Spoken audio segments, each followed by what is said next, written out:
Hello, good morning, and welcome to Sunrise Daily today. I'm Chamberlain Oso. It's a day we all love to see. It's Friday. Good morning and welcome. I'm Yusuf. I'm not even going to say anything about this morning about that one. Good morning and welcome. I'm Ayo Makinde.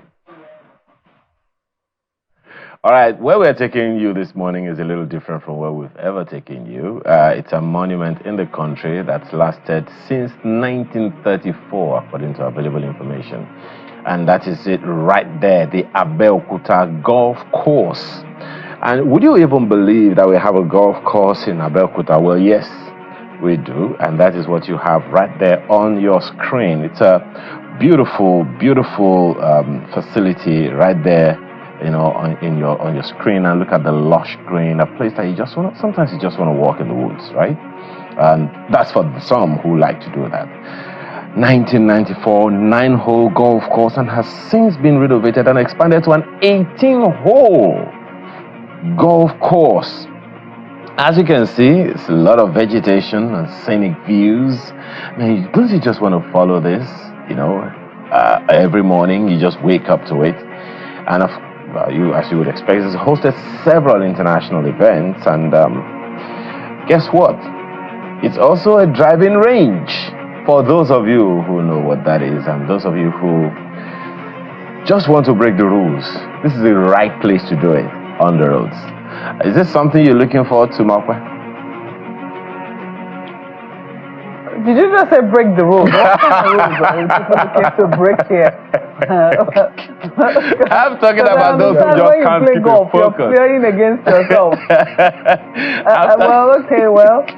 It looks really... I mean, to be very honest, it does feel like somewhere you can take a deep breath. Where you really want to suck in oxygen, because you can see the plants there giving off enough for you to take in and breathe out your carbon dioxide. Well, this is what we have for you this morning. We hope that the size of it is already setting the mood for your Friday, especially for golf enthusiasts who did not know that there is a golf course in Ogun State. So when next you visit, that might be a place for you to actually check out, not just Akwa Ibom, Are they giving Akwa Ibom a run for their money? Well, be sure you be allowed to enter here, though, because it's definitely not for everybody. How do you know that? It's a golf club. See, sometimes I have to be a member of, to get into some of these clubs or courses. So it's not just walking. But the message here is that, look, whatever you do, try and take a step back, get some sort of, if we can call it work-life balance, fine. Could help your mental health. I know that most times we're usually on the go, almost all the time, always in a hurry, but sometimes, most times, never get there because it's a continuing cycle. But when you can, just take a step back, because look, what is life anyway? No matter what you have, be thankful, be grateful, because it could help you. Because if you get yourself sucked in that cycle, or that bubble of what? Depression, desperation, it could lead to death. Indeed, untimely death. And no one wants that. Oh well, so quite a lot to take in this morning, Chamberlain. Try it out. It won't be bad for you. Go break the rules, just. What rules do you say? I don't know what that is. Whatever you do, drive safely, Ayo. They have a driving range. It's not that you should go and break your neck there. Please, take notes. Okay, well, just by way of information, one of the things that we'll be having today is Business Morning on Sunrise Daily. And there's going to be an inflation outlook on minimum wage consensus. That's part of what we'll be looking at this morning. But, Chamberlain, you were talking about something happening in Edo State, right?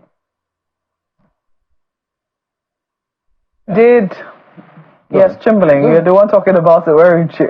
No, I mean, it's something that really should concern everyone. It's a narrative. I don't know which election cycle that we've had in this country that you could, be confident that we haven't had this sort of incident.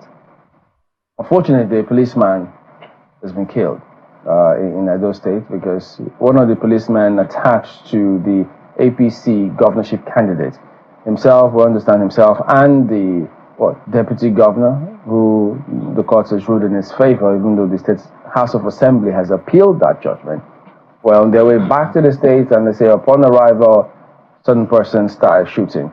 And so, yes, we've seen comments from the police confirming the death, unfortunately, of the police officer.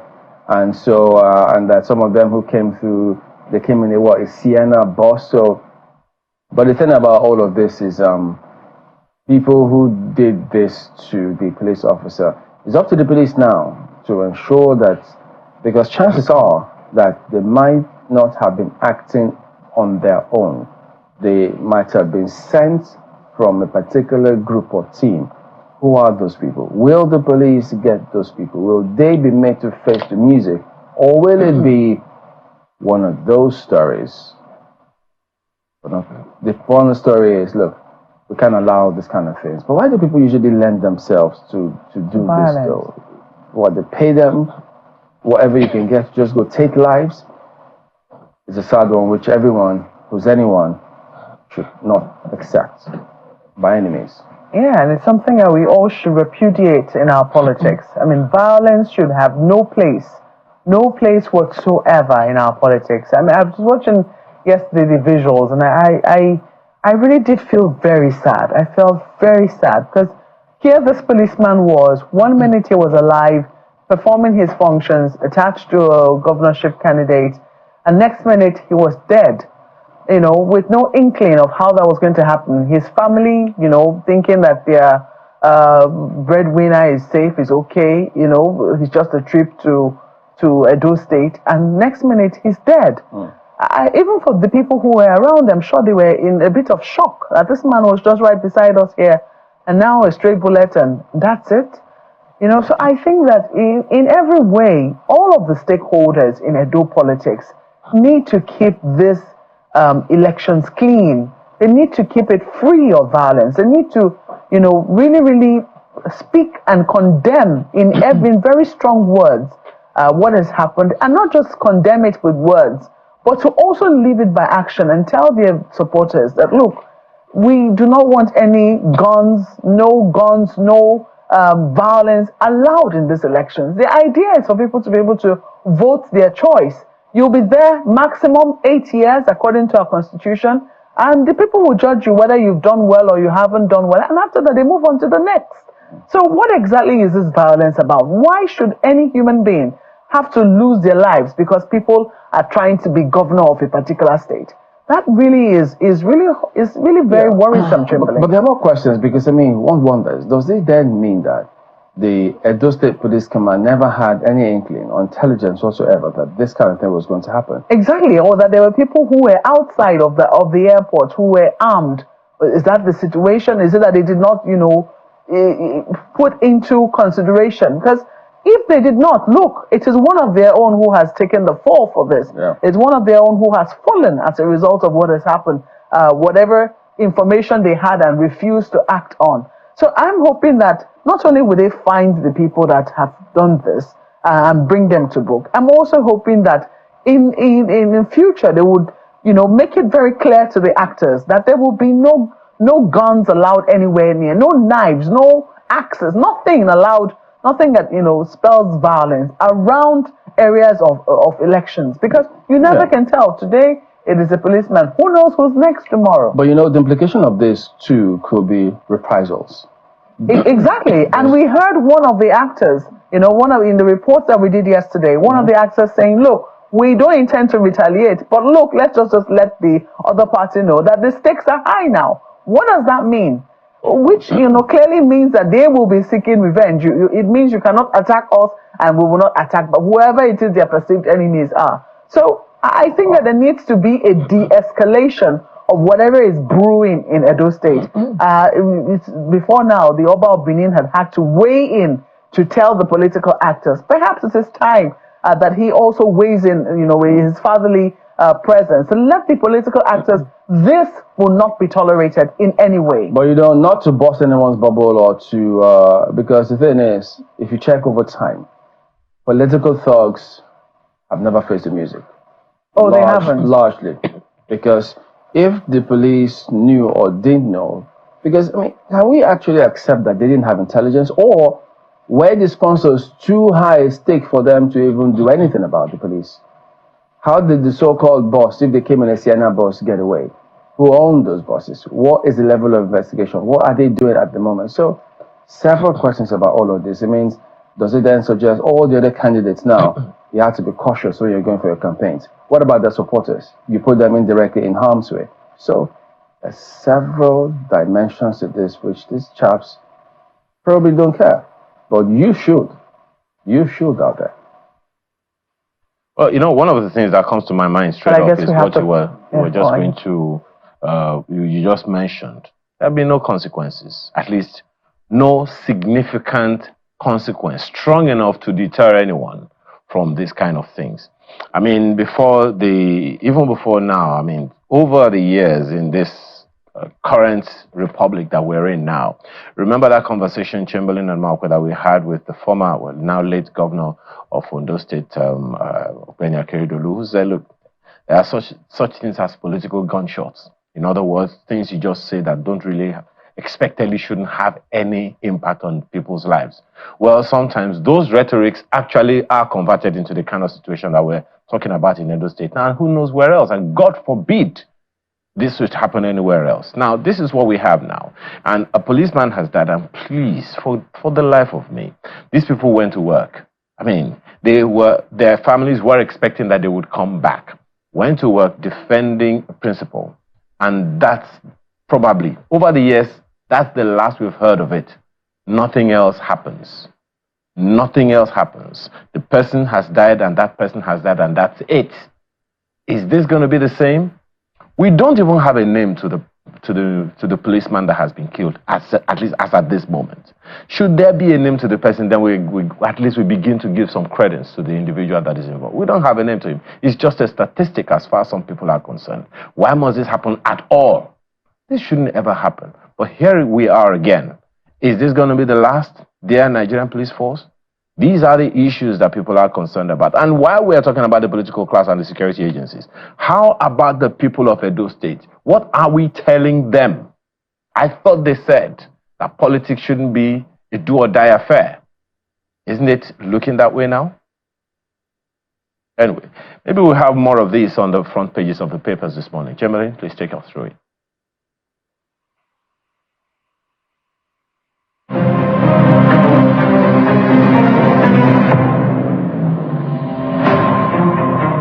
Go ahead and take you through some of the dailies we've got for you this morning. The Daily Times, Labour accepts FG offer of 70,000 naira as new minimum wage. Says promise of a 3-year wage review by FG particularly appealed to workers.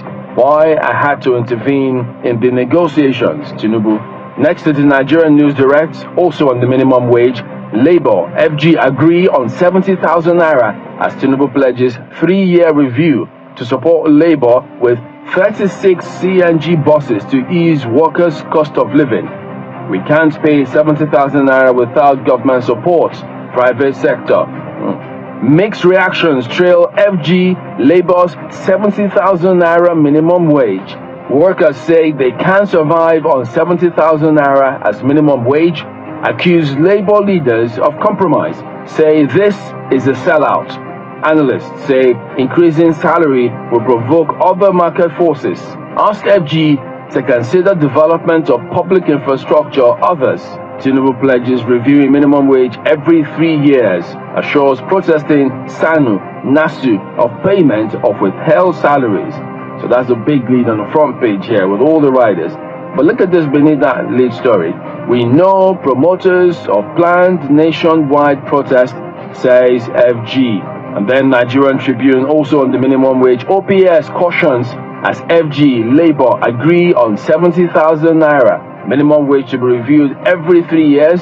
Why I intervened in negotiations, ascribed to the president. We accepted new amounts with mixed feelings. Ajero, president orders payment of withheld SANU, NASU member salary. And then look at this at the bottom strip, guys.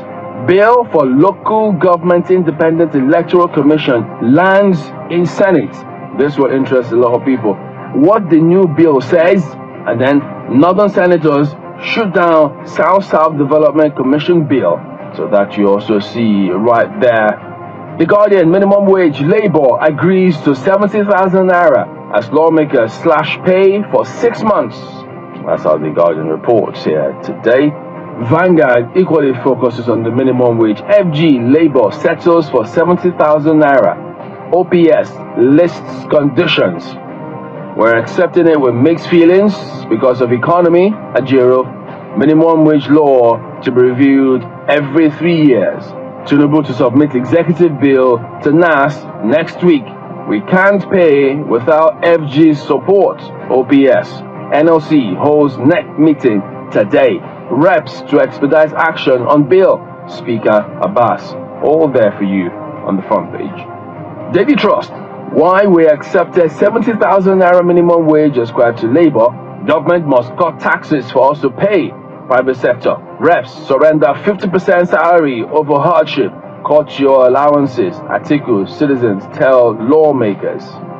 Well, Business Day focuses on business. Petrol landing cost at 1,117 naira. Pressures NNPC's quote secret subsidy. That's how Business Day reports that this morning. So there are some of the dailies we've got for you here today, guys.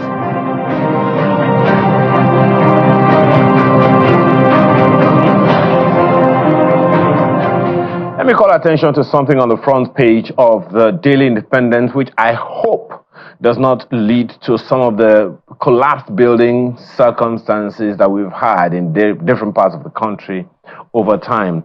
On the front page of the Daily Independent newspaper is that news at the top left corner of the paper, front page of it. 31 million housing units in Nigeria substandard. That's according to the Minister of Housing and Urban Development, architect Ahmed Dangiwa, who said actually 31.6 million housing units in Nigeria are substandard. The question is, what do we do about this? On our sister program, The Morning Brief, in the course of the week, we had a conversation with someone, the people in the Building Guild, and all they want to do is to look at the issues that are responsible for collapsed buildings. It's not as bad as the collapsed building situation is. The next question you want to ask is, who is monitoring? I expect, maybe we should expect the federal and state governments to come out and tell us what's the process that goes on into building.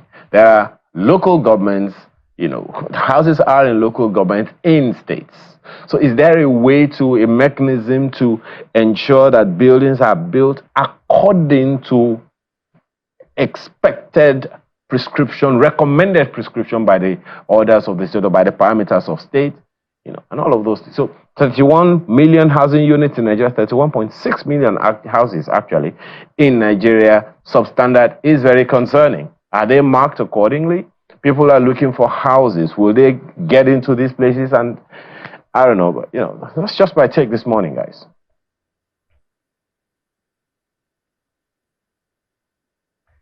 Well, I'm roommate.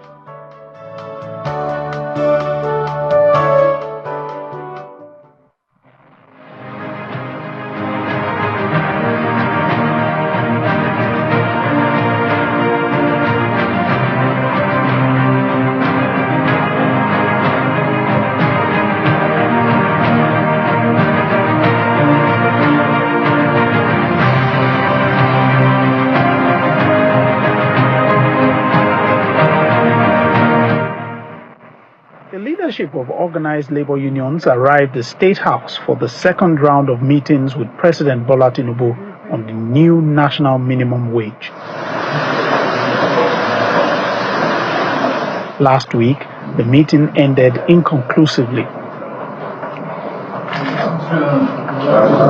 The president arrives with his team, including the secretary to the government of the Federation, chief of staff to the president, some ministers, heads of agencies and aides to the president in attendance. 1.5 hours later, the meeting comes to an end.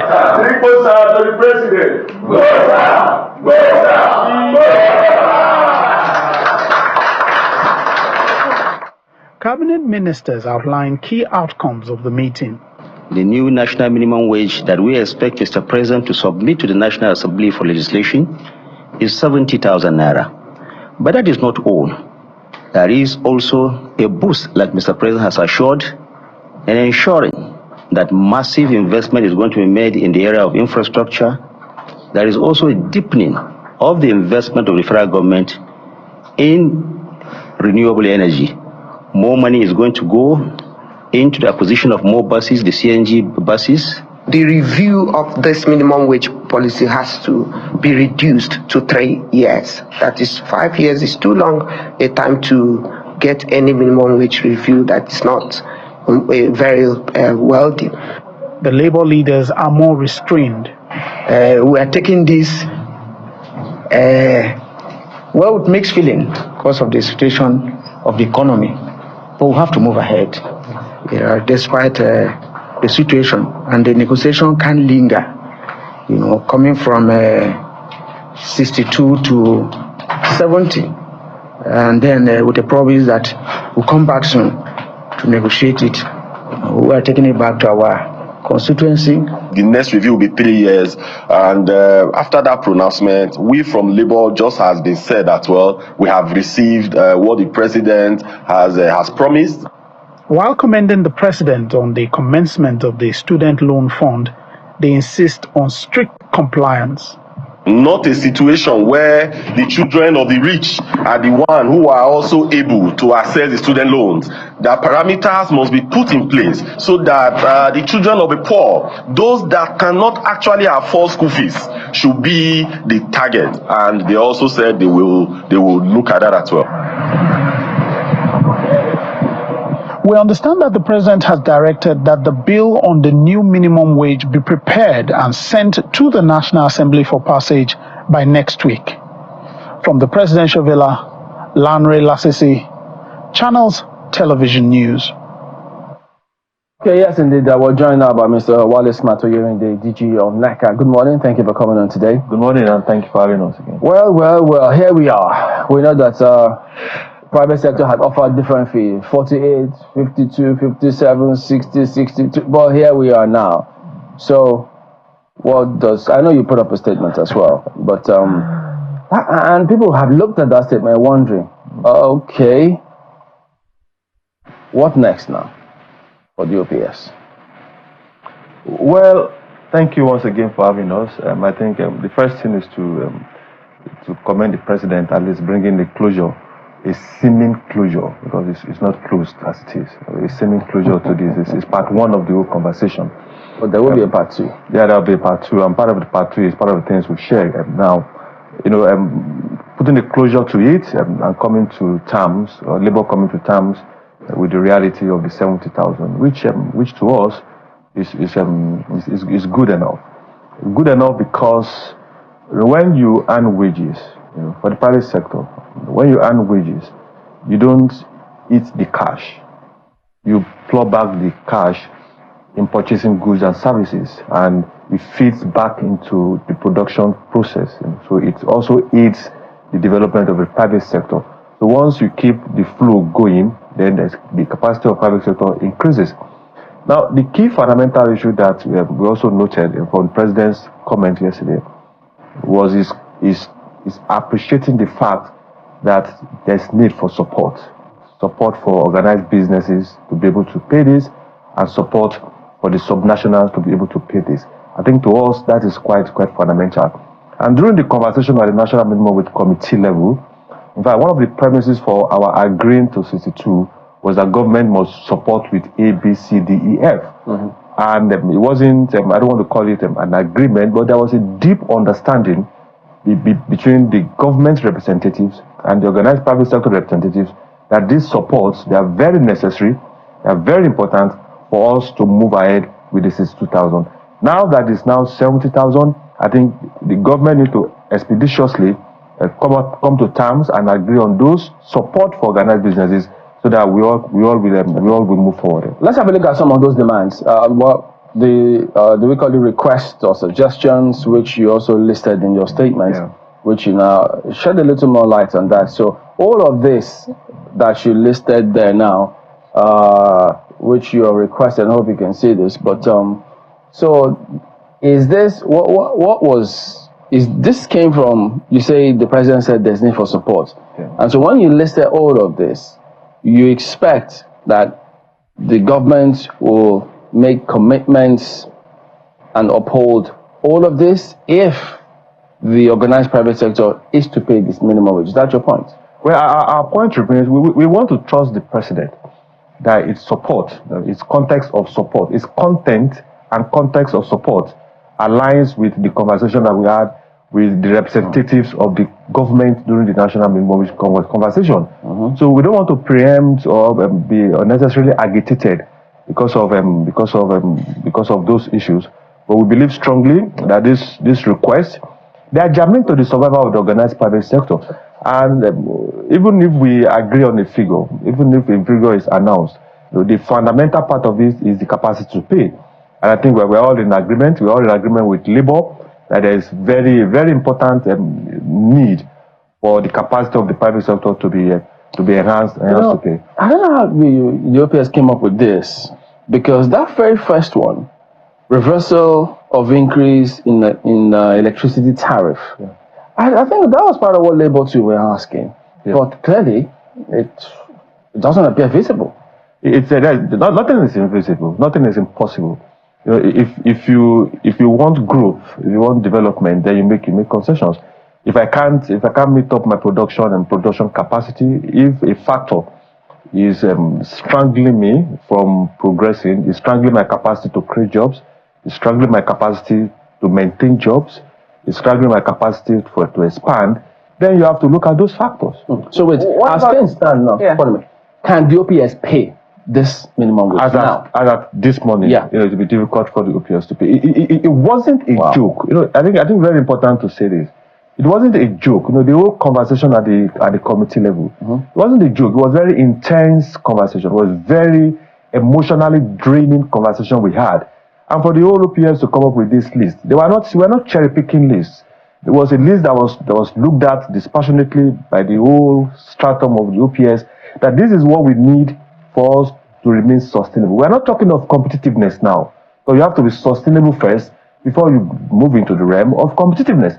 And now that the president has mentioned the issue of support, we believe strongly that he's referring to this context that were presented to government. All the factors of labor, I've just taken a look at, the land, water, every other thing that goes into making an industry, production, and labor, that's human resources, is sometimes the one that suffers the most. It's sometimes the one that is least considered. I'm taking a look at what it is that organized private sector, what you say organized private sector cannot pay. That 70,000 naira, which amounts to 3,181 naira per day, if you were to look at it. Are you really saying that organized private sector cannot pay that? Now, the context, if you bring in this context, then we will have fallen into the whole. I don't want to call it error of the narration. What we are talking about we are not talking about salary. We are talking of the minimum, the lowest. That's what we're saying.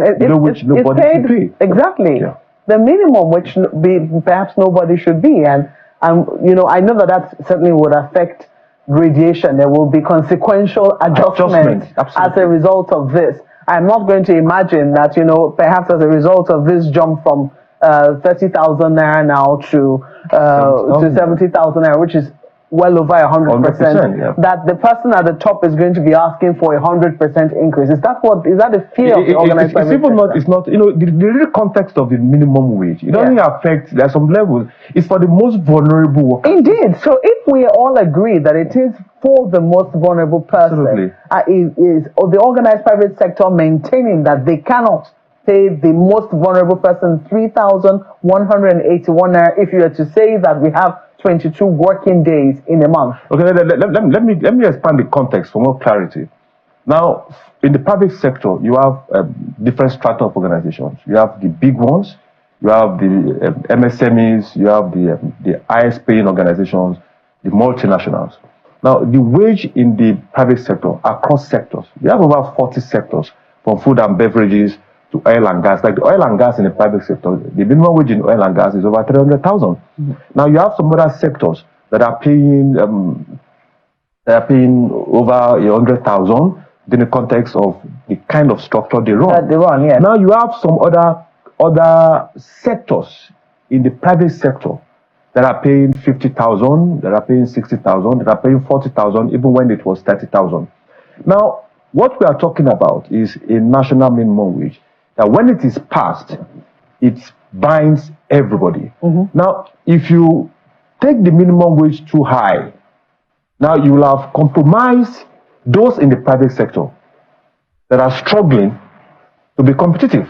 As I mentioned, and the basis of our argument at the committee level, when we came up with the 52,000, the first offer we did, was to look at the whole strata of the organized private sector. Some are paying some are the highest payers. You have some at the lower payers. Then look at what's quantum, or what there's something they call in statistics, the quartile. What is the best quartile that we capture the least of those, the most struggling of those businesses? That if you put this figure in this range, yes, the most struggling of businesses in the organized private sector will be able to pay. The percentile, you can't pick the highest percentile because you will have compromised every other person down. You can't pick the medium percentile because you will have compromised those down. So you look for the modal percentile. And look, everybody in the private sector should be able to pay this.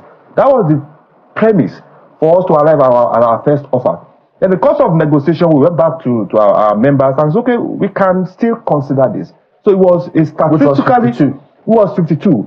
Then when Labour came up and said, look, they cannot accept this figure, a lot of concessions were being traded.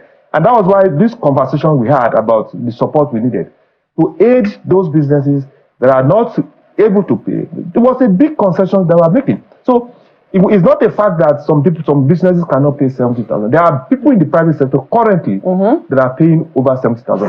Certainly, but we must protect those that are not able to pay, because once we pass the law, then it captures. Shouldn't there be a more critical look at those businesses that say that they cannot pay? Because for every other thing that has gone up, electricity, I mean, part of your demands right now, I'm saying I'm trying to the reversal of increase in electricity. And I was going to say the organized private sector, which you're talking about, the electricity people are now a part of it, because we understand that, many parts of it have now been privatized. So I imagine that these people too are a part of it. Are you saying that they too should shut down their business?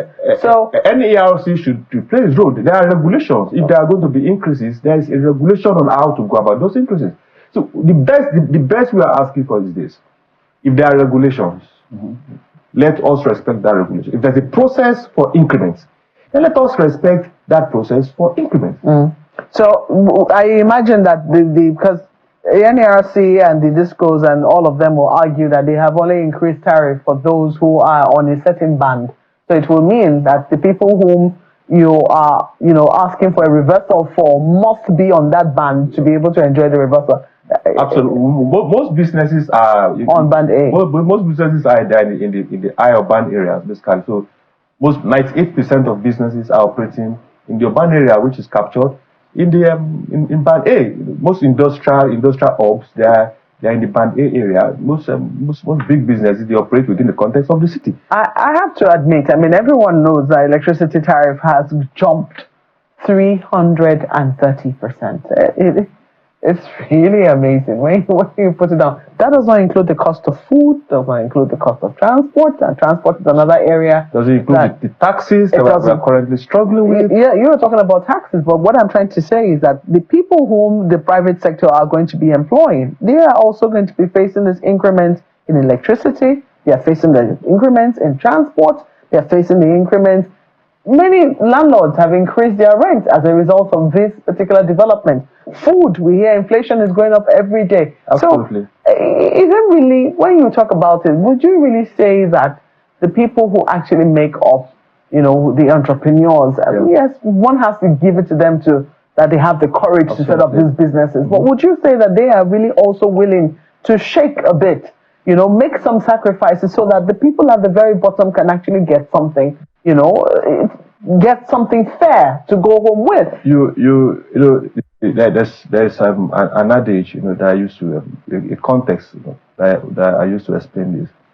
I said, for the bird to perch safely on the tree, the tree must be in a good place, must be stable to a large extent, or if not, then the bird will perch on a tree that is wobbling. Then his own stability also becomes suspect.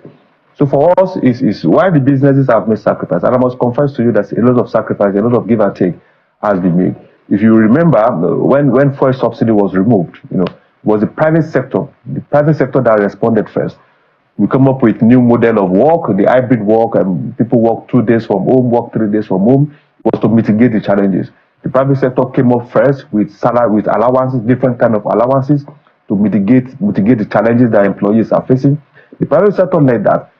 Businesses that could give lunch during work time, they provided that.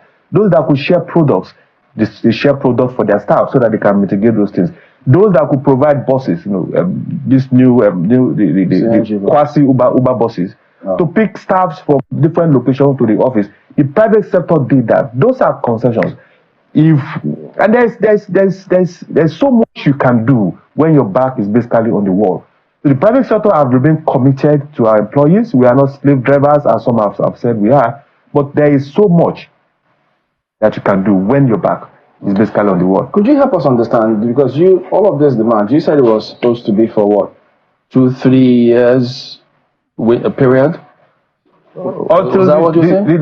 The economy improves. The foundation of this conversation. That's definite. The foundation of this conversation, this conversation on minimum wage, conversation on request, they are all standing on the good economy.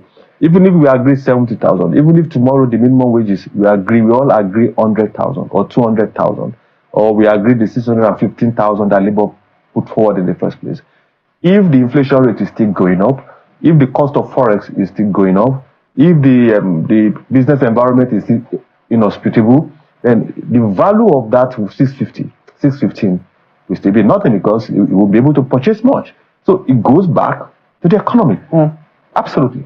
It does indeed, and I'm just, can you help us understand? Because I'm still trying to understand which cadre of workers would you say are the most vulnerable within the organized private sector, who they fear the organized private sector might not be able to afford to pay this amount. The 70,000 as announced. If you look at the MSMEs. Let me connect this SMEs first. An SME from the context of the national definition of SMEs and businesses businesses that employs between 1 and about 50, and then 1 about 200. I look at the security guards, according to the ILO context, employees that are defenseless. Not even those that are technically in the union. Those that are basically defenseless. We talk about the contract workers. We talk about the guards. We talk about the drivers. We talk about those in contract employment, that their capacity to protect themselves is almost tending to zero. So the minimum wage law comes to make sure that everybody in that cadre, they are protected, that you cannot pay below. It's not the figure itself. I think we should get this context. It's not the figure. It's the figure below which nobody should pay. It is not that because the minimum wage says 70,000, then everybody will latch on is 70,000. No, it is a figure, the threshold below which you cannot pay. That is to protect those employees, those workers that cannot protect themselves. Now, in our context, we have changed the narration, and we've mixed the whole context of salary with wages. We've mixed everything up, so it's now sounding the same thing for all of us, which is not. So for us, it is to protect the most vulnerable workers, those that I've mentioned, those whose capacity to protect themselves is tending to zero. Do you think that NECA could actually begin to make the case? Because we have seen this argument, even as it proceeds, that perhaps those kinds of, those levels of workers, should the hours that they work, for instance, should be deregulated. We've seen even the workers themselves make sacrifices for their own employers because they understand what the situation of things are. I mean, people are sleeping in the office because the cost of transportation is really exorbitant. People are working lengthier hours as a result of what is happening. So if that is truly the situation, is it possible that NECA can begin to make the case that perhaps what we can do is also deregulate, break down the number of hours that we need, and then, see how we can take employees for those hours and then let them go and find employment elsewhere. And it's possible that they might find, rather than holding them down and saying at the end of the month, we still cannot pay you 70,000 naira. It's part of the conversation we're championing now, and championing it beyond the issue of these employees. There's a new context now of the care workers. There's new context of the domestic workers, and we've taken those contexts to the ILO now. In fact, the ILO is working on frameworks to actually protect, to also make sure that domestic workers are also unionized, to also make sure that care workers are also unionized, to also make sure that those sectors, those employees that ordinarily they don't have voices, that they are also unionized. And the framework, the conversation about that is currently ongoing in the ILO, whether to come up with a recommendation or come up with a convention to protect this sort of workers. So those are the things that we are championing at the local level and also at the international level. You're championing it for the employers? For the employees. Or the employees? It will surprise you. Because you're the DG of the Employers Consultative Association, not the employees. This is the truth of it. Sometimes people have this context, this perception that employers are Shylocks.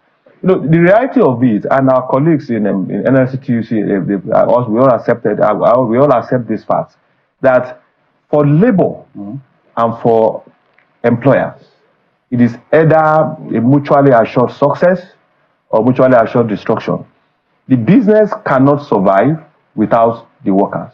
The workers cannot survive without the employees, without the employers. And we have crossed that realm of this mutual suspicion. So it is in the best interest of the employers to make sure that the workers are well paid, to make sure that the workers the environment in which they work is safe. It's in the best interest of the employer, because whatever wage, my initial comment, whatever wage you pay a worker is not going to eat the cash. The quantum of the cash is flowing back to the business.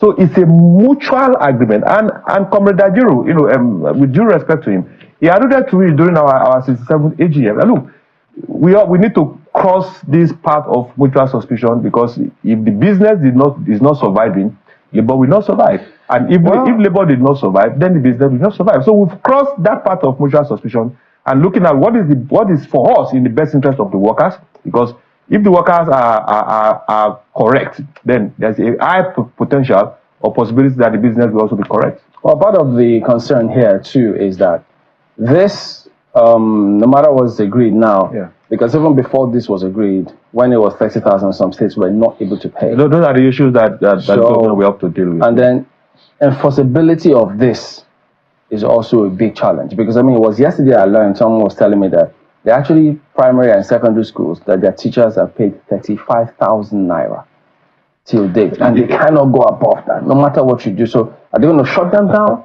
or what? So if you permit me, the reality of it is this, and it's very important for us to also get this at the back of our mind. The president addressed two issues. In the whole law, the National Minimum Wage Act, there are about 5 issues there. The one is the figure that the president have dealt with, the 70,000. The second one is the duration. It used to be 5 years. We supported a reduction to 4 years, but the president has approved 3 years. Our concern was because there is negotiation in some sectors. Negotiation goes on some sectors every year, in some sectors 2 years, in some sectors 3 years. Now, if we bring this down to 3 years, that means some sectors, they'll be going through the rigors of negotiation. The national minimum wage first at the higher level, and then the sectoral negotiation at the sector level. But 3 years we accepted. But there are 3 other contentious issues that we have to deal with. The issue of violation and enforcement. which is going to be a big issue. Because you mentioned the issue of some state governors that are not paying. So how do we address the issue of violation and enforcement? How do we address the issue of penalties of those that have violated? And then of critical importance to us also, how do we address the issue of exceptions? Because the last law in 2019 create exceptions for some businesses.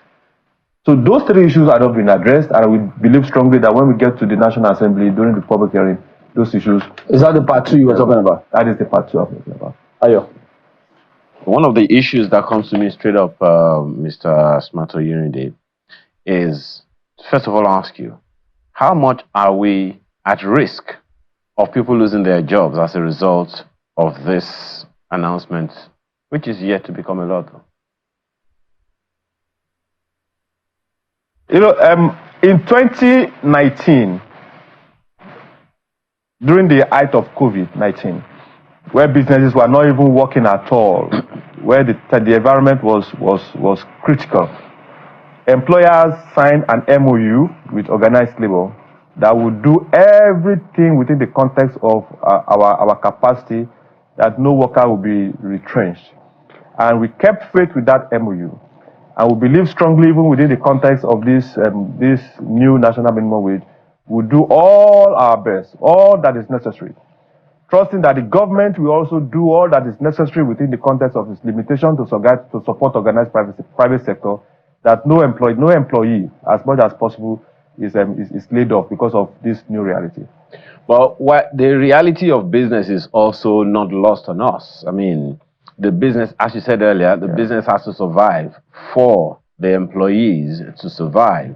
It is only natural to expect that every businessman or every organization will protect the survival of that business and possibly even shed some weight in the interest of, in the larger interest, as we say. So, again, I ask you that question. And I'm asking it so that those who are also having conversations with you in part 2 will also know that the risks are there. So, if you would, what are the risks? What are the likely? Because now a lot more will be expected by employers from the employees, because when you pay more, you expect people to do more. So, how much are we at risk? What are the things that have to change from the perspective of the employee if the employer is expected to keep faith? First on the table will be the context and content of productivity. And we need really to redefine what productivity is now, with the context of this new direction we are going. We all have to agree on the need for improved productivity. We all have to agree to continuously innovate. Innovation will play a lot of role within the context of what we're doing. We all have to agree that there is need for reskilling. For employees, there's need for reskilling. There's need for individuals to take more responsibility for their growth, even as the business continues to support. And for government also, there's need to live up to its commitments to continuously support organized private sector.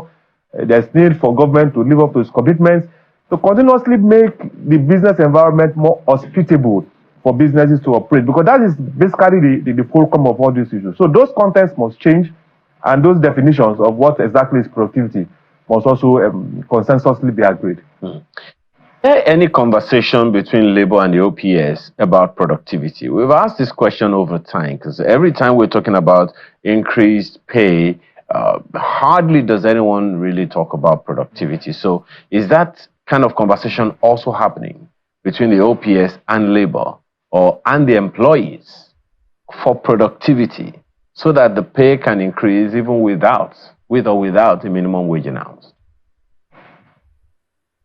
At the private sector level, because government is an employer, at the private sector level, there's always what we call key performance indicators at the beginning of the year, where targets are set, where targets are reviewed on the go, probably quarterly or by annually. And then at the end of the year, you do what we call the performance appraisal to actually assess if an employee has fulfilled the terms within the context of the KPIs. And those that didn't fulfill it, you come up with personal development plans for them to also help them to meet up those performance. So for the private sector, there has been, we might just need to rejig it now so that it becomes more definitive for all of us, because the realities are changing, and we cannot continue. We can't use you can't sustain your health with the drugs that you took last year. So those conversations will commence again. We've reached out to organized labor, and I can assure you, a conversation is also going on behind the scene between us and organized labor, so that we can be on the same page moving forward. Not only on the issue of productivity, but on all issues that affect employers and also have consequences for employees. Well, we know that there are some states that were unable to pay the 30,000 naira minimum wage. Now, in the event that any organization in the OPS is unable to pay, and those who are, you said, are already paying 70K, are unable to sustain it, what happens? When we get to that bridge, we'll definitely we'll cross it. But I can assure you, the OPS is committed, the OPS is willing, the OPS is a veritable partner, not only to government, but also to labor, to ensure that we cross this bridge and move forward from this conversation of national minimum wage. I think it has dragged significantly since 30th of January, when the committee was set up. We are committed. We are available to continuously collaborate with government and collaborate with organized labor to address these issues as they arise. So, as it stands now, they're going to go back to the governors. Labor will go back to their constituencies. I think we're just going to rubber stamp some of these things, but it's still going to be a huge challenge, because all of those concerns. But do you have any indication whatsoever that government will go on with at least some part of the support that you're seeking?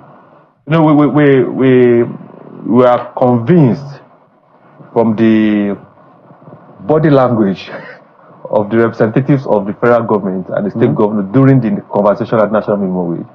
We had very deep conversations. We're convinced about the conversation. We are convinced about their credibility, that they will take those concerns and these requests to the federal government. And when the president mentioned support yesterday, we also believed, because we also had meetings yesterday, the private sector representatives, we believe the president was alluding to the conversation that was held by the private sector, between the private sector and its representatives, alluding to those requests that we made during that conversation. So there's no reason to doubt the government or the credibility of those that represented the government at that committee. And we are hoping that they will look at this, not only look at this, but expeditiously put life or give life to this request. And probably call the representative of the private sector to also shed more light into this, as the president has called organized labor to this. Hopefully, we'll also be able to give the president and the government our own three as Labour did. Well, at the end of the day, even if you give them all those bosses, well, there are some huge challenges that we'll have to grapple with in the oil sector, security, in transportation. So absolutely, all of these things are government functions that if and when they perform all of those things, it will have a great impact on what they say ease of doing businesses. So those are huge concerns, but how they go ahead with this is going to be a lot. You know, you can't do everything. The reality of it, and we all know this, the multifaceted challenges or multidimensional challenges that this government inherited, we all have very good idea of it. You can't solve them with a magic wand. You know, and what we have advised is, look, just pick the priorities. What are the priority areas that we need to deal with?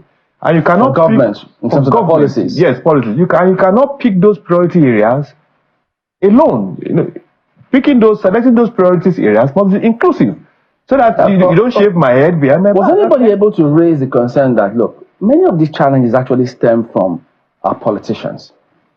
Because if, for instance, they look at, because when they talk about, oh no, federal character, equity, some of this is inimical to economic development. Absolutely, policies. I totally agree with you. Absolutely, in the private sector is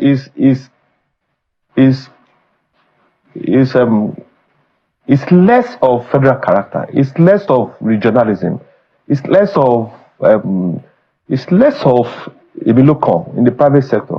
It's strictly driven by merit, by capacity, by competence in the private sector. So it's a different context in the private sector. I would just hope progressively the private sector will also wake up to this responsibility of definitively and strategically influencing what is happening in the public sphere. We're already doing that, but I think that there's more to be done. Do you have any concerns with this? I'm looking at the headline of Business Day now. Petrol landing costed 1,117 naira.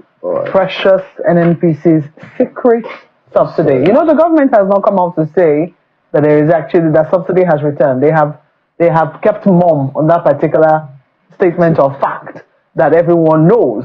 So the question now is, do you, as organized private sector, because even yesterday, Mr. Joe Ajero, while he was fielding questions, was saying that the president gave them an option. He said that he increases the price of fuel. You can have your 250,000 naira, but I'll increase the price of fuel, or I keep it at that, and then, you know, that's the closest they've come to an admission that, look, they're actually trying to hold things steady. That came out. So do you have any concerns we are very looking at what is currently happening secretly with subsidy? We are very concerned, massively concerned about two things. Excuse me. Not only concerning this, concerning many contradictions. Because, you know, if you don't deal with those contradictions, then we'll continue to go rigmarole. You know, the more you look, the less you see. You know, when we had no refinery, we had fuel, we had crude oil. There was no issue about non-availability of crude oil. Now we have the Dangote refinery, we have two Port Harcourt refineries to come on board in the next few weeks, and then suddenly there's no more crude oil. So those are the concerns that we have. Because the idea of it is, look, if we refine, look at it. Dangote have said he has the capacity to refine for local consumption and also export. Believe the Port Harcourt refinery can also, in his own limitations, refine for local consumption. So, in the real sense, the big question is, why are we still importing? Those are opportunities that we have to address some of these concerns. We have to let merit those who can, not because they are political cronies, to get into places and keep us in a bind, because you have to satisfy those who did one or two things for you and political favor. So, anyway, we have to thank you for coming on this morning. Wale Smart. Thank you for having us once again. All right. Well, back in just a moment with business. Don't go away.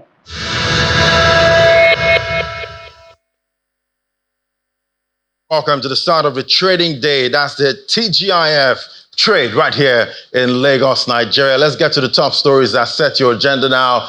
Starting with oil prices. We see oil prices are down today, 0.6%. That's what we have for Brent, $84.50 a barrel. And we have that WTI crude, $82. We see mixed signals weighed on investor sentiment. That has boosted the dollar at this time. And we know that relationship, when you have a strong dollar, we see dollar-denominated commodities actually fall on that. So we see the DXY, that's dollar index, actually rallying at this time. Let's get a check on the FX market. Now we see the Naira reacted to the sale of foreign exchange by the CBN to eligible BDC operators at 1,450 naira to a dollar, and immediately we see a reaction, 0.94%. That's the gain for the close yesterday, 1,566 naira, again from the 1,581 naira close from the previous day. A NAFEX window, just a 1 naira difference there,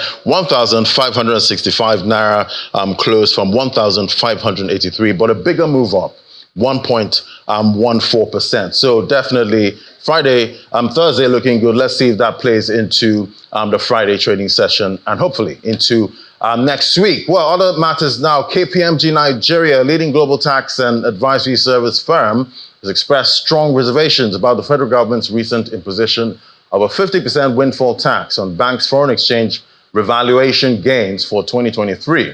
The firm warns that this move could spark a legal dispute, citing Nigeria's tax policy's prohibition on retroactive taxation, with most banks having already settled their tax liabilities for the 2023 financial year. KPMG Nigeria argues that this new tax could violate the principle of legitimate expectations and potentially trigger a constitutional crisis. Well, following another consultative meeting, the federal government and the leadership of the organized labor unions in the country have agreed on 70,000 naira as a new minimum wage. Speaking after the meeting, which was presided over by President Bola Tinubu, the Minister of Information and National Orientation, Mr. Mohammed Idris, said in addition, the federal government will be more investment in renewable energy, and there'll be more acquisition of CNG buses going forward. Take a listen.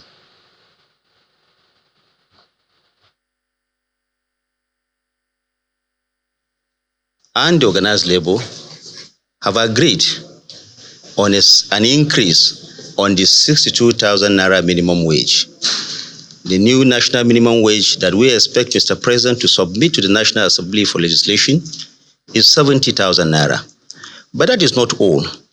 There is also a boost, like Mr. President has assured, in ensuring that massive investment is going to be made in the area of infrastructure. There is also a deepening of the investment of the federal government in renewable energy. More money is going to go into the acquisition of more buses, the CNG buses. Nigeria is going to be more CNG compliant, according to the president. We are moving in this transition to renewable. We are taking this with mixed feeling because of the situation of the economy, but we have to move ahead. Despite the situation, and the negotiation can linger, coming from 62 to 70, and then with the promise that we'll come back soon to negotiate it. We are taking it back to our constituency. With also the caveat that this is going to be done every 3 years. 3 years. The next review will be 3 years. And after that pronouncement, we from Labour, just has been said that, well, we have received what the president has promised from both ends. All right, so finally, we have consensus on the minimum wage figure. It's 70,000 naira. We're waiting approval, definitely from Senator. But let's get an outlook for the macros. Joining us for this is Dr. Afolabi Oluwokere. He's a chief economist, analyst, and data services and resources. Joining me via Zoom. Great to have you on the show. Good morning, Ladi. Good morning. Good morning to our viewers. So I guess we should be excited, I think, at this time. But going by the exchange rate with the minimum wage in dollar terms, I think we're about $44 going by the exchange rate close for the official window. That's about $44 in dollar terms. So we see it's rising in naira terms, but still reducing when converted to dollars. So we moved from about $64 in Obasanjo's government, $120 in President Goodluck Jonathan's government. That's if you go by that exchange rate. Then $60 in President Buhari's tenure, and now we're at about $44. So currency devaluation seems to be hurting the average worker, so much. How are you seeing this? Yes, so yeah, you're right. I think the first thing is that we are happy. There is an agreement already. I think that's something very important for us to celebrate. Labor is an important aspect of the production process. So if labor is not happy, if labor is on strike, a lot of things will be on strike in the country. So we are happy that we finally, even though there was a wide margin starting from about 600. I'm so sorry, I have to interrupt you right now. Just hold your thoughts. For now, we're going to be joining a live coverage of the funeral service of Chief Mrs. Florence Morenike Saraki. That's going to be going on our DSTV, but other platforms we're still going to be on right here. That's talking about business morning on Sunrise Day. So I'm so sorry to interrupt you, Dr. Oluwokere, so you can continue with your thoughts now. Okay, so we'll celebrate. Even though we know I was a wide margin, 600, 400, 250, now 62, then 70,000. So that is very important for us that Labour finally agrees to something. And also what is also important is that the federal government now says we are going to do this more often. We are going to invest in CNG. We are going to look at factors that are also increasing cost of living and try to bring them down. And I think this are some of the reasons why Labour tried to agree with what the federal government is also trying to understand the current situation that the country is. So you are right. If you look at it in dollar terms, it's actually falling. So what does that tell us? two things are majorly the problem: inflation and exchange rates. Both of them are not mutually exclusive.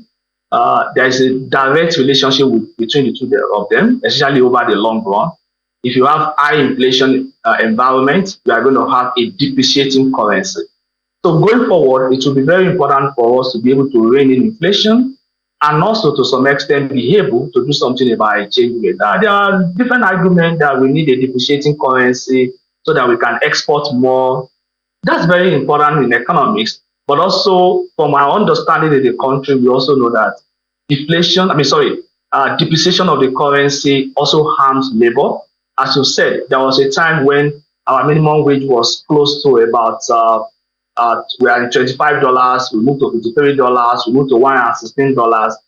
In 2018, we moved to $98. Before this, we already moved to about $20. Now we are back to $44. So what is important is that depreciation of the currency is harming labor or harming the purchasing power of people in the country, and something has to be done on that. I mean, government should do something about the currency that is actually depreciated. But it's better than nothing, right? So if you are saying we are in 44, it is falling, but we are actually in 20 about yesterday until they agree. So from 20 to $44, that will say something for now. But going forward, as I said, we need to start talking about what are the things that are increasing the cost of living to an average Nigerian.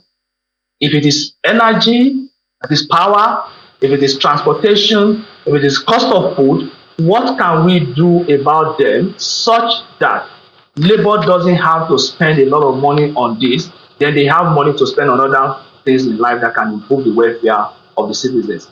Purchasing power of people will fall when prices are rising, when currencies are depreciating, and when the value of the money they are earning is low. Now that we have increased it, we also need to do something about inflation, so that we don't start having high inflation environment and depreciating currency. Now, we've also, heard from some experts saying that, obviously minimum wage increase would also lead to an increase in a further increase in inflation. So I'm wondering, are we compounding the issues now for the central bank at this point? But we have a comparison with the minimum wage and PMS per liter at this time. How much per liter of PMS can the minimum wage purchase? We have that from StatiSense at this time. In 1999, you could get about 150 liters for 3,000 naira. And coming all the way to 2024, we have 70,000 naira, and that can get you about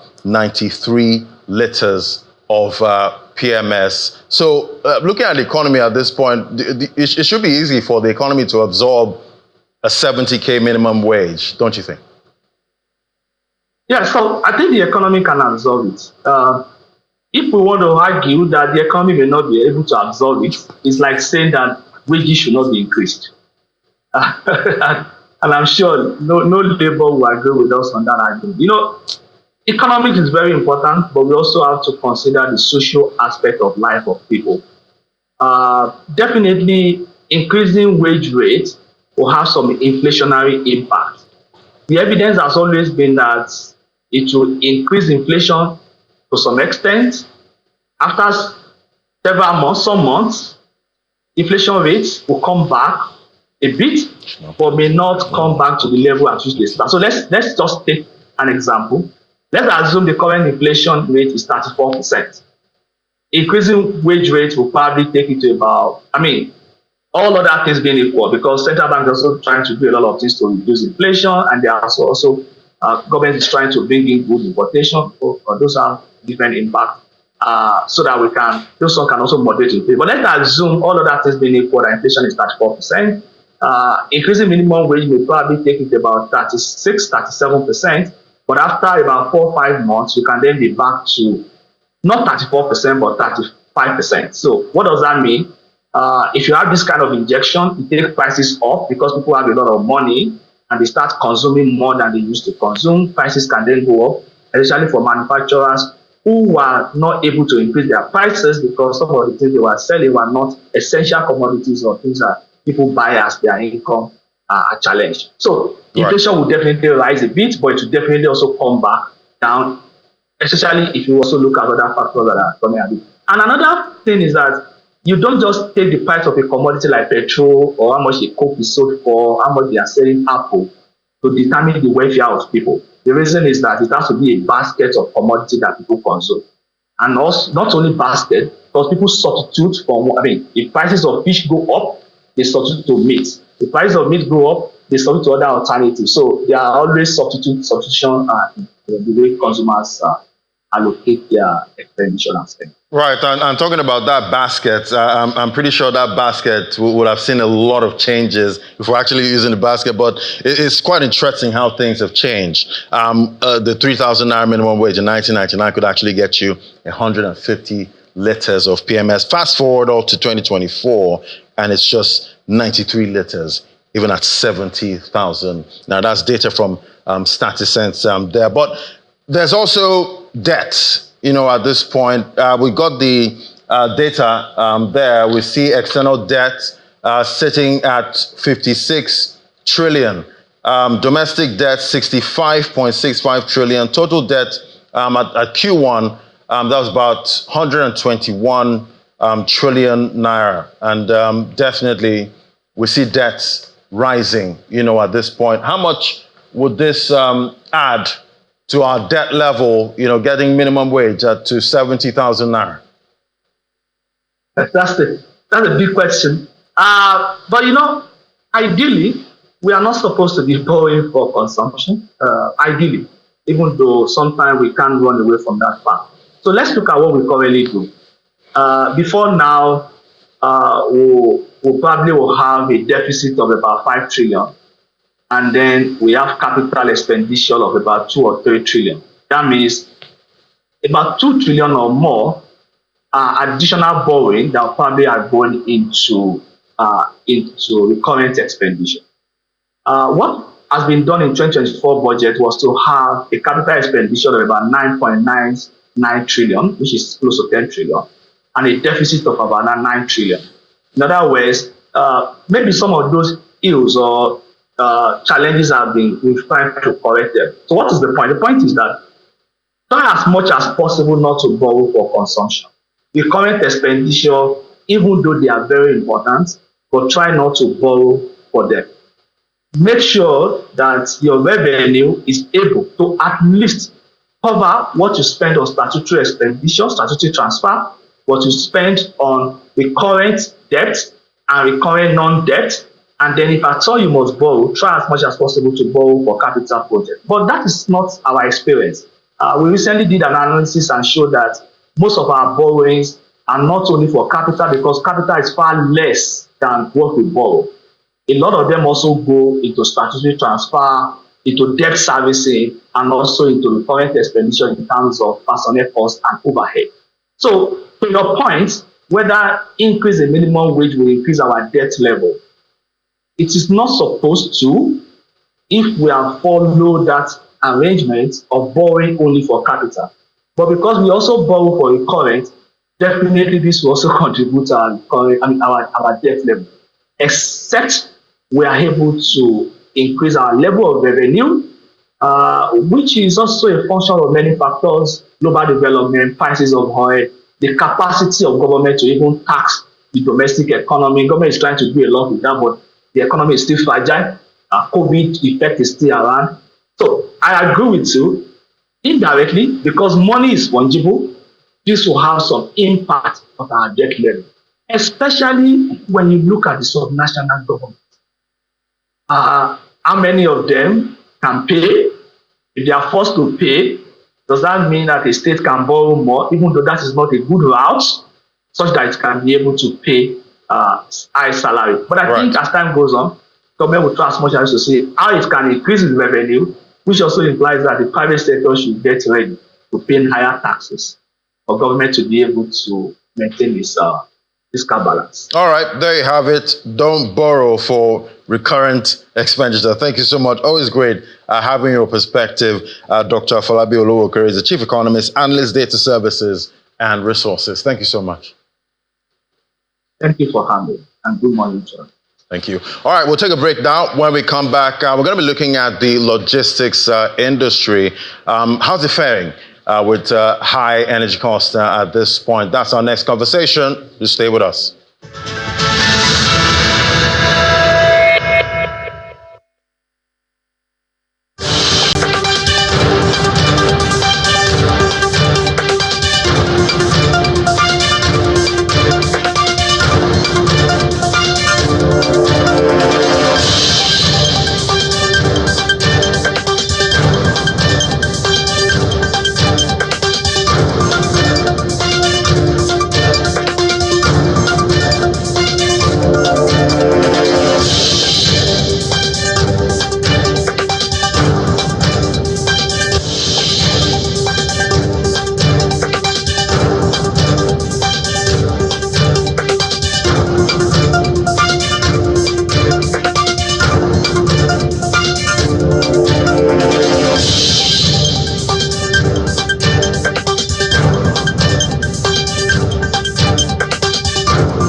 Welcome back. Well, they say the logistics industry is the backbone of the global economy, connecting businesses, consumers, and nations through efficient movement. Well, let's get a sense of how the industry is faring in Nigeria. Joining us for this conversation is Mr.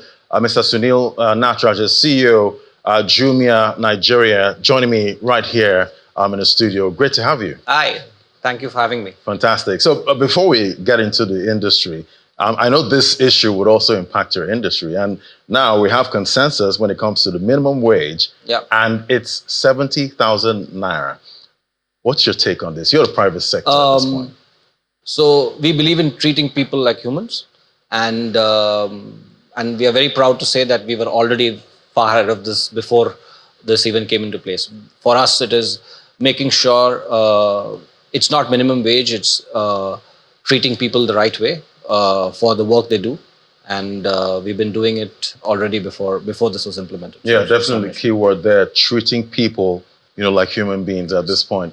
All right, let's look at the industry right now. We've seen, rising energy costs, and there are also some barriers, when it comes to the free flow, of logistics in Nigeria. Talk to me about how, you're navigating, this industry, getting goods to the consumers. So we are in the business of aggregating and distributing. That's what we do. We are a marketplace. So when I say we are aggregating, we get we bring in stuff from a lot of people, a lot of retailers across the country, right, and also others from across the globe, and we distribute it to various consumers across Nigeria. So we are in the business of aggregating and distributing. What we have done, you would have recently read in the news that we have aggregated all our warehouses into one integrated large warehouse, which allows us to control our operations better. It allows us to reach consumers faster. We inform consumers that certain products which are labeled Jumia Express are directly in our warehouse, and we can get it to you very quickly in the shortest possible time. And we also said that there's a function of distribution. How do you get it to the consumer? So we are also innovating on that side. So we have pickup stations where consumers can go and pick up their products from the pickup stations, which are scattered all around Nigeria, and they can do it so at their own time. And it's easier to get it when you are distributing. It's easier to get it a large number of packages to one place, which is a pickup station, and the consumers find it convenient. So we don't have to sit and identify each person located in different parts. So especially in upcountry Nigeria, it helps to plan their day and their lives, and it's faster as well. So, well, I remember a time, when we're talking about the e-commerce business. It used to be referred to as a really, really hot, sector, hot business. How is it looking, right now? I think as a country, given the macroeconomic headwinds that we are facing, we are looking. Every kobo is even costlier than the last one, right? And at a functional level, we are a retail discontinuity. When I say retail discontinuity, we are seen as providing good prices to consumers at all points in time. So with the rising inflation that we are talking about right now, I expect that there should be very strong growth for us, because we already have that share of mind of providing good value to consumers. Right, definitely, and I can imagine, how difficult it is, when the macro headwinds, we see they keep, rising, at this time. But talk to me about adaptation, Right. at this point. How are, companies adapting, in this industry, knowing fully well that there's still some, regulatory hurdles, at this Right. point. You hear some of these logistics bikes complain about having to get maybe Ogun State permits, Lagos State permits all over the place. How's that looking? So that's a part of the business that need regulatory reform, which will probably take a bit of more time. But as we said, it's about keeping your promises, right? When we say timely delivery, it means first making the right promise to people to which you will adhere to. So we are an honest company. We tell you 2 days, we'll do it in 2 days. We tell you 1 day, we'll do it in 1 day. That's something we take great pride in, right? And this is true for every city in Nigeria where we deliver to, right? We stick to our promises. Okay, so first is defining that. Second is defining which cities we can deliver to, where we are keeping our promises, right? So we have a typical hub and spoke model, or imagine Nigeria as a body. You have your arteries and you have your capillaries. So we have arterial roads which we connect different cities, and we make sure that we are addressing all consumers on those arterial roads, and also capillary roads where we can get it in the right possible time. And we just spoke about pickup stations, which is enabling consumers to plan their lives accordingly. I spoke about Jumia Express, which is stock which is already in our warehouse, which is faster to the consumer. All this put together, is a way for us to adapt to this situations. Right. So you get your bikes impounded at this time. So talk to me about the growth potential of this industry in Nigeria. That's talking about the logistics industry. So I'll talk about the e-commerce industry first. Yes. Right. Because if e-commerce grows, logistics will grow. It's consequential, right? Right. So we just spoke about how inflation is impacting consumers. We are talking about convenience. We lead busy lives. We want to plan, minimize trips to various places so that we are able to purchase the things we want in a convenient manner. We want different things. We want a larger assortment of things.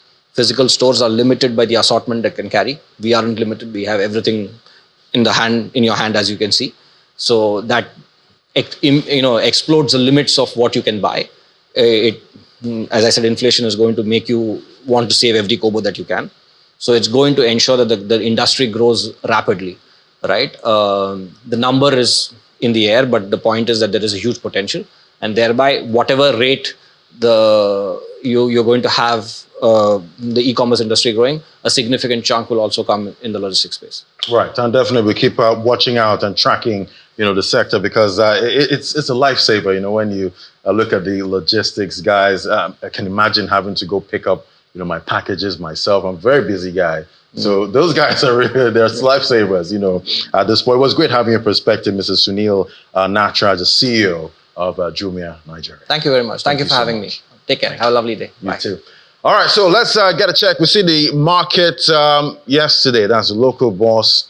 Closed in the green. The all-share index increased by about 47 basis points, 100,000, still holding that 100,000 level for the all-share index. Then we see 262 billion that was added to the market cap yesterday. Let's look at the trading activity now. We see volume value compared to the previous trading day much lower, but deals are up 9,103. That's 9,013 deals as we had for yesterday. Let's look at the sectoral performance, and we see financial services again taking a blow. Intraday analysis yesterday, we saw the banking counter was already reacting to that news about 50% tax on FX gains by most of these banks. So it closed today down 2.3%.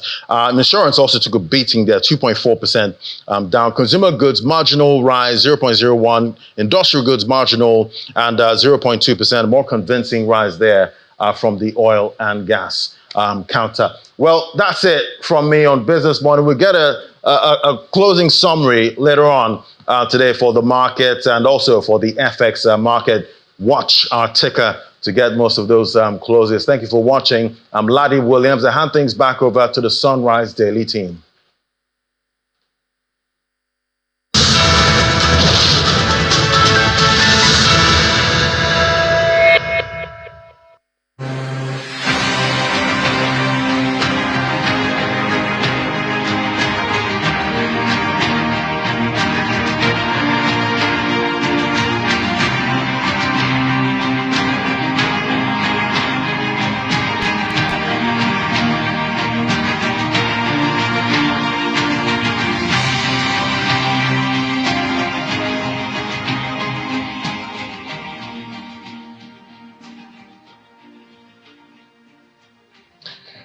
Right. As you've seen there, we have the Commissioner for Transportation in Lagos State here, Mr. Seun Oshiemi. He joins us here in the studio because, well, first of all, thank you and good morning. Good morning, Nayo. Thanks for having me. Yeah. Well, the government recently launched the electronic call-off system for managing movement of articulated trucks within the Lekki-Epe Free Trade Zone corridor. We understand that that's going to commence soon. E-call-up again? Yes, thank you very much, like I said.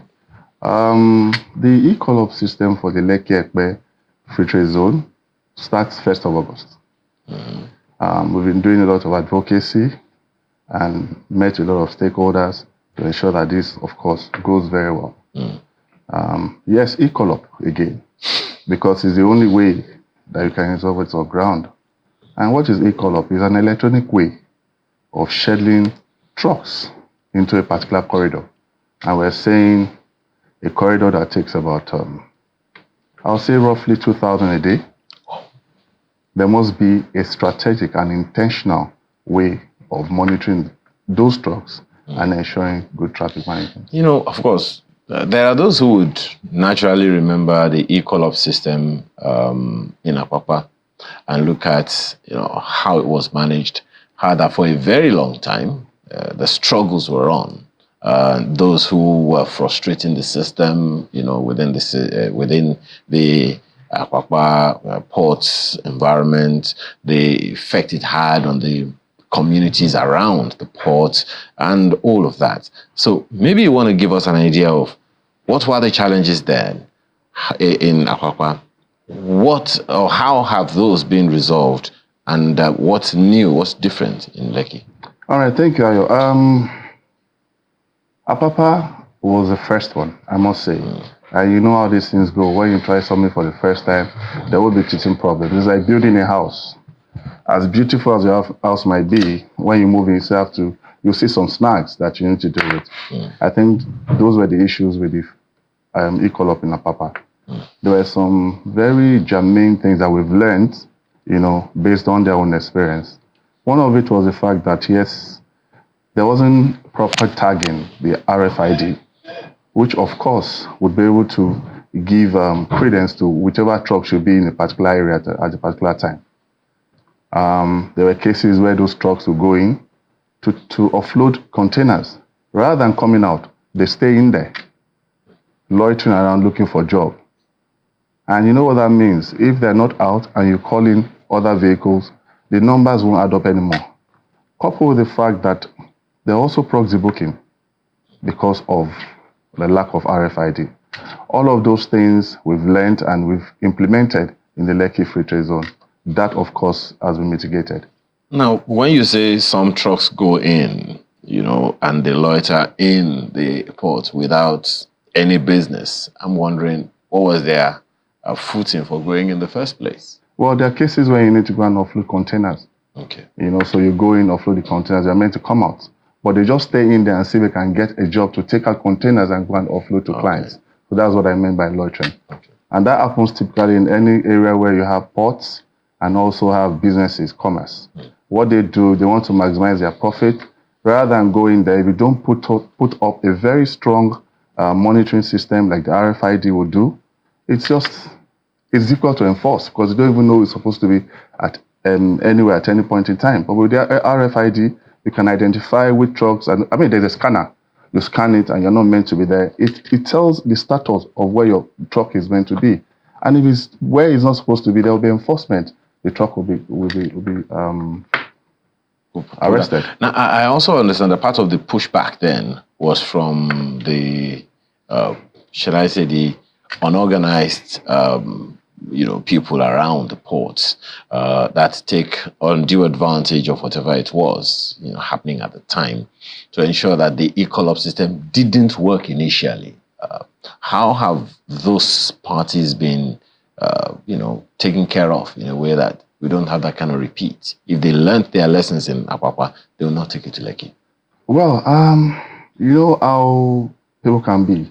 When there's an opportunity to do business, rather than doing the right way, they try to circumvent it. Of course, there are people out there who try to milk from a very good purpose or business model. And we've also known that they go there to distort these things for their own personal pockets. In Apapa, as we speak, their task force and the police, there's actually a committee right now that's been set up that is dealing with all of those issues. And, there are conflicts with agencies, bodies, but we constantly try to resolve them. And like I said, with those level of experiences, we're taking that on to Lekki Free Trade Zone, where we ensure that those kind of things do not repeat themselves. Now, what's the similarity between the Apapa experience, the business in Apapa and business at the Lekki Free Trade Zone? Apapa is not, I'm not sure it's a free trade zone like it is in Lekki. So what are the similarities and what are the peculiarities of Lekki? Okay, I'll start with the peculiarities of Lekki Free Trade Zone. A free trade zone is a zone that is actually organized, that's for companies, whereby they enjoy some incentives, and those incentives is meant to bring in international foreign bodies to come and play there. The free trade zone, what do they enjoy? The benefits they enjoy are exemptions of the company income tax. They also do not pay duty on raw materials that are brought into the country but used within the free trade zone and for onward exportation. The moment they use those raw materials to produce and bring it into Nigeria, the custom duty will be applied. There's also the peculiarity of whereby they are responsible for all of the infrastructure play that is involved in the free trade zone. What government just does is that all the external infrastructure, like provisioning of logistics and management of traffic, like we're trying to do, is what we do. They're responsible for all of what happens within their zone. For that does not happen, of course, in Apapa. So Lekki Free Trade Zone is an investment area, with those peculiarities. And there are 5 zones there. We have the Lekki Free Trade Zone, we have Dangote, we have the Lekki Free Trade Development Company, we have the Alara City, and then we have the 5th one being Lekki Deep Sea Port, which is, of course, the biggest port in Nigeria, so to speak. Okay, now, you talk about the e-collab system that is going to happen, that is going to be taking off on the 1st of August. Yeah. Now, how is that going to play? You're talking about 2,000 trucks per day. Now, one of the peculiarities in Apapa, which I hope has been considered in the Lekki area, is that there are a lot of residential areas around Apapa ports. Is that also a peculiarity? Is this something similar in the Lekki area? No. Okay. So the difference is there's actually a zone. I have it on my phone. I can share with you for you to show. We've tagged the Lekki Free Trade Zone in such a way that where the business hub is called the red zone, where you have all of the businesses, the commerce. Now, going into Apapa, Lekki area, of course, those are residentials. And the red zone is where we're going to curtail people from entering. And so what we have done, we've spoken to all the stakeholders within the business hub, and we'll take all of what they intend to bring in on a daily basis. For example, I'll take, a Lekki Deep Sea Port. They know the number of containers that they are going to give out on a daily basis. So let's say 154 numbers. And then we'll take those numbers, they pass on to us, we take from every other stakeholder, and then we load up all of those numbers. For those trucks that are coming, they go onto our own app and book, mycallup.com. Once you get on there and then your name is listed, you can easily book. And once you book, it will schedule you into a designated government park. There are 5 parks already that are ready for this. It will schedule you to those parks. And then you go to those parks for onward scheduling to your loading bay. You know, so those parks actually serve as a holding bay whereby you just schedule and then you move. And typically, you're not supposed to spend more than a day there because you're already on the schedule anyways. So if you don't have any business in that zone, you are not supposed to be there. Now you say 5 parks. What's the capacity of all 5 parks? I'll say in all about 1,200. Okay. Now, one of the things that's happened around the Lekki area, the Apapa area, was that even when people don't have business in the area, as you said, I mean, you know people, they still find themselves in that area anyway. They just stay there just in case I'm going to get business. For those who will not be able to enter into the free trade zone, but will loiter around the environment and cause traffic as it was in the Apapa area, what's going to happen? Thank you, Ayo. That is where enforcement comes in. There's going to be strong enforcement. And of course, for the RFID code that we have, the moment you are scanned and you are not supposed to be in that area, your car will be impounded. You know, the moment you don't sanction people, they start taking things and start behaving in funny manners. But once there's a consequence for your action, it's going to curtail all of those things. And we're going to be very strong on enforcement. So I'm using this opportunity to tell everyone that if you do not have any business in that area, come 1st of August, please do not go there. You know, Mr. Shiemi, there are those who are listening now and say, look, occasionally some people will get, after impounding a vehicle, some people will get order from above and they will have to release that particular vehicle. So what happens in that case? I really don't understand what order from the above is. That comes from time to time. But of course, the moment you start entertaining such, then you're making your process weak. The rules are clear. And if you don't want to be caught in that web, please do not do it. When your cars are impounded, of course, you go through a process and you're fined. And you take the truck out of the place. The whole idea is to sanitize the place because loitering around and doing all those things, it has a lot of implications on one, infrastructure, environmental nuisances. We don't need that in that space. And honestly speaking, Lekki Free Trade Zone is a peculiar place. It's not like Apapa. It's only one way in and one way out. The moment there's a small issue on that road, it becomes a mess.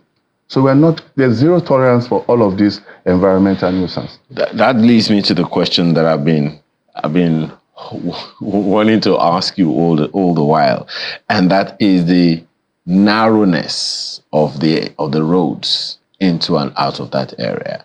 Now, there are a good number of people who live in that environment who always talk about the humongous traffic that they have to encounter and all of that. 1,200 trucks a day, that's quite a lot. So what is there a plan to ensure that there is no such huge traffic backlogs, that will keep people on the roads for unnecessarily long hours? Thank you very much, Ayo. Interestingly, the e-collab also is going to have something called the belt time, which means at a particular time from 5 a.m. to 9 a.m., which is a peak period by which people will go into work, no truck or lorry will be on the road. Also, from 6 p.m. till 10 p.m., which is also when people will be returning from work, no trucks or lorries must be found on the road, either going to the park or going to the loading bay. Those short windows have been left for people to be able to move. You cannot put all of these vehicles on the road at the same time. So we need to manage time and also manage our channel trucks on the road. I would want to take you up on that, and I'm pretty sure a number of people are listening and telling you, how are you going to enforce that? I mean, the time people are going, to work and the time people are coming, that's already traffic hours. Those are already traffic hours, and people are having a hard time moving around. So in the event that the truck just says, look, we have our authority or whatever it is, and they are moving around, what happens? Enforcement again, Ayo. Who enforces? How? We have the task force, we have our LASMA team, and we have the police doing this work. It is serious enforcement. It's not enforcement by some unit or by some miscreants, or it's an organized enforcement that will be done by LASMA, by the task force, and also by the police. Before I throw to my colleagues in Abuja who may be interested in the conversation, is there a plan for expanding the Lekki Expressway corridor? Okay, yes. There's been a lot of development going on and road construction going on in that corridor, as we all can know and we all can see. Of course, there's a plan. And beyond the Lekki corridor, there's also the coastal road coming, there's also the regional road coming, and also the exit road that will land in Ore. All of this would, of course, take a lot of traffic off that road when they're done. But in the meantime, we know how much Lagos State has pumped in trying to put the road together. Many thanks to Mr. Governor. You know, it's important. It's the fastest developing corridor. I won't say Africa in the world. And it's somewhere that we cannot even afford not to pay attention to. And don't forget, we also have the alignment for the Green Line, which is meant to come from Marina all the way to Lekki. The whole idea is to be able to take a lot of people in numbers, the capacity. That's why the Green Line is also coming that way. And it's big priority for us as well. So those are the things that we're putting into place. There's also we have plans in, of course, putting more BRT buses on those roads and also expanding the road as well. Mark, my colleague in Abuja has questions for you. Go ahead, Mark.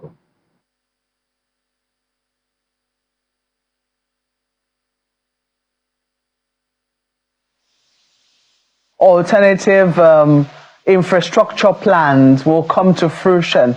Because we know right now that the Lekki-Epe way is quite strained. As a matter of fact, that road seems to be in dire need of maintenance. Yes, there's a lot of work being done presently on that Lekki-Epe corridor. Cranberg, as we all know, are doing a great job.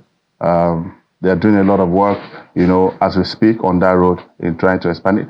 Further down to Lekki Free Zone, Dangote has done a lot of work, on that particular road as well. And also we know that it's not just about road construction. We also need to put into play some other options of moving those containers, especially from Lekki Free Trade Zone, through some other option. And as we speak, we're in conversation with a company who is going to be doing some, of course, only through the waters for us, through a barge. And the beauty of that is that they're not even going to be offloading the containers. They're going to be driving the trailer right onto the barges and taking all the way to Epe. All of these things that we've tried to put in place is because, yes, there's limitation to how much you can expand those roads. But, of course, we're trying to, from time to time, improve the road. Sorry, is it the same road we're talking about? Is it the same one or is there another road? I just want to be sure that we're on the same page now, because I do know that there are a number of other developments. There's one that is very close to the Laguna, like a back road. Like if you're taking from Chevron towards, going towards VI, for instance, there's another road that's been developed. Is it that road you're referring to, or you're referring to the one that we currently know that leads from the Lekki toll all the way to Epe? Is it that one you're talking about that has been currently expanded? The one you're talking, the one from VGC all the way to Freedom Road, that's the regional road. That one is already, there's work ongoing on that one. The one I'm talking about is from Lekki all the way to the Free Trade Zone. We know what Cranberg has done in that axis. They've done a lot of work in trying to rehabilitate and put that road into play, which is why we've been encountering a lot of traffic as we speak. And interestingly, we work strongly with the lesser group, the Lekki-Epe Express group. They are very, very efficient. We're working with them, ensuring that we do a lot of traffic management. So there's a lot of work going on there. So I'm not sure of the road that you're talking about, but for those roads, all of those works are ongoing.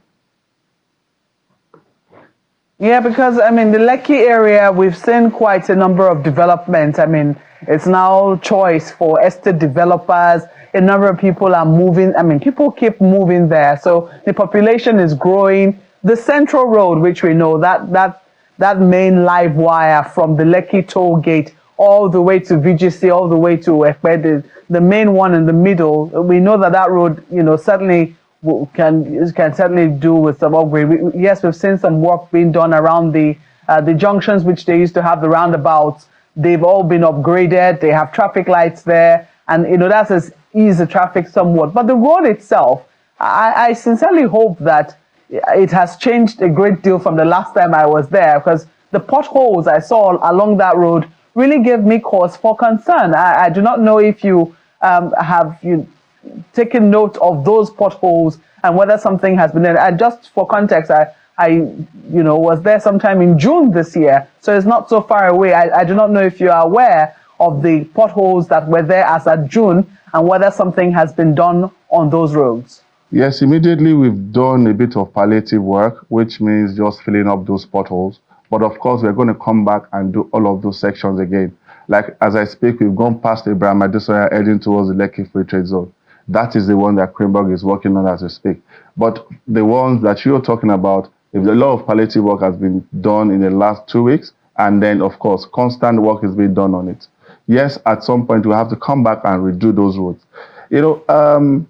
It's interesting to also say that because of some of these issues of not being able to toll, on that particular road, it's put a lot of strain on the budget of Lagos State. But in some way, we've been trying to juggle things around to ensure that we get these things done so as to be able to serve the populace. Well, I'm also wondering about the alternative routes. There was an alternative back road which was supposed to be from around, the place I can remember it from is from around Northern Foreshore Estate, it goes through the front of a number of prominent estates along that particular axis, the names which I cannot recall now, but I know it's supposed to go all the way to VI. That road has been left abandoned for a while now. Is work back on that road? Work is back on. Interestingly, all of these questions actually do speak more to Ministry of Works and Infrastructure.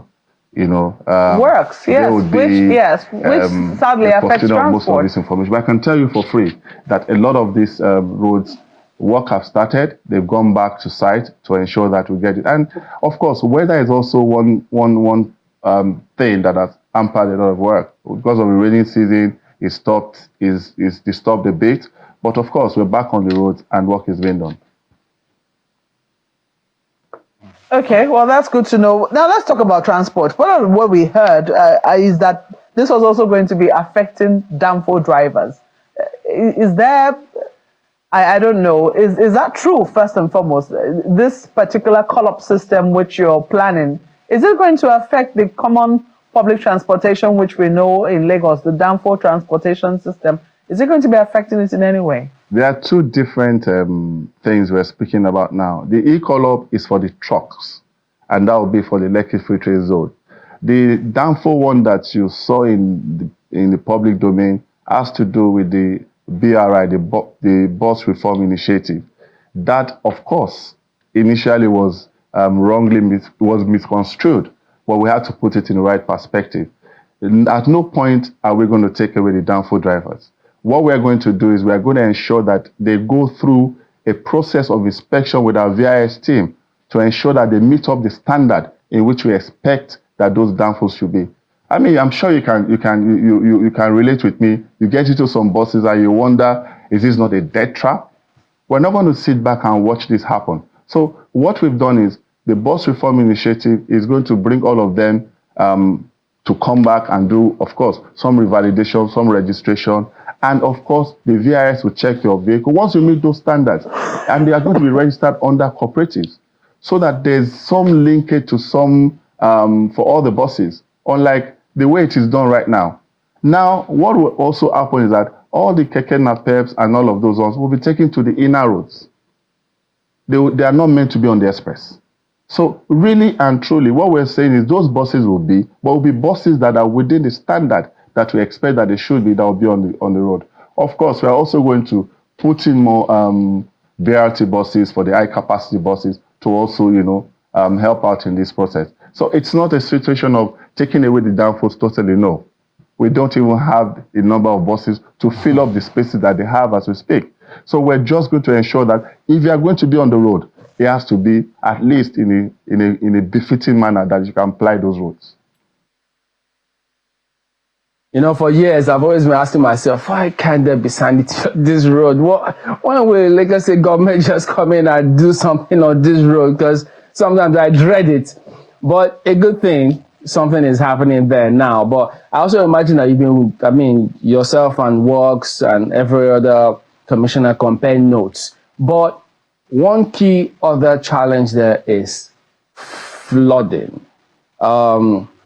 Is that going to affect what you're going to do? I mean, are the authorities going to have conversations? Because, I mean, it was just yesterday. No, I think it was a few weeks ago.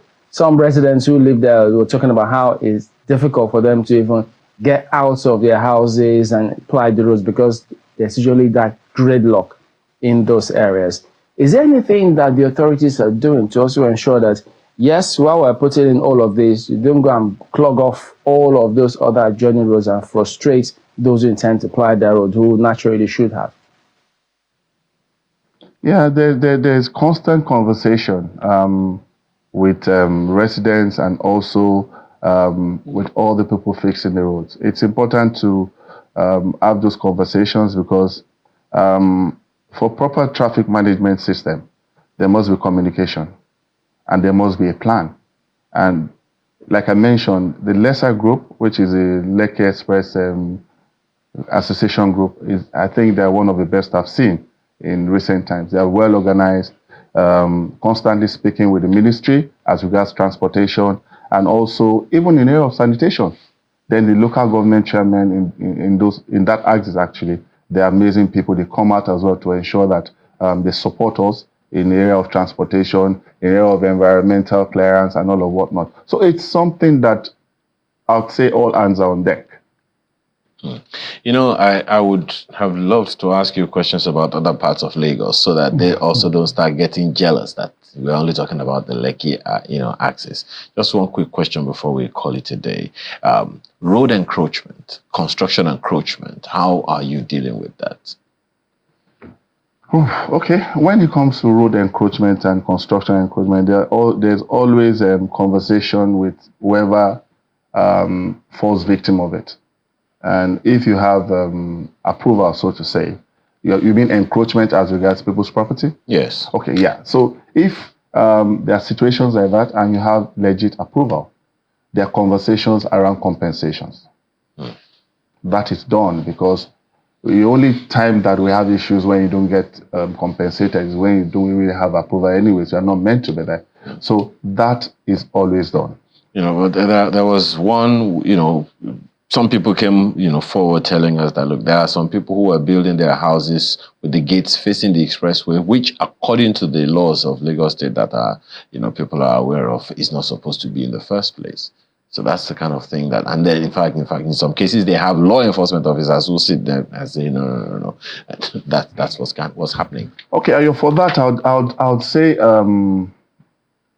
we actually, as a ministry, did get an approval from Mr. Governor to deal with such issues.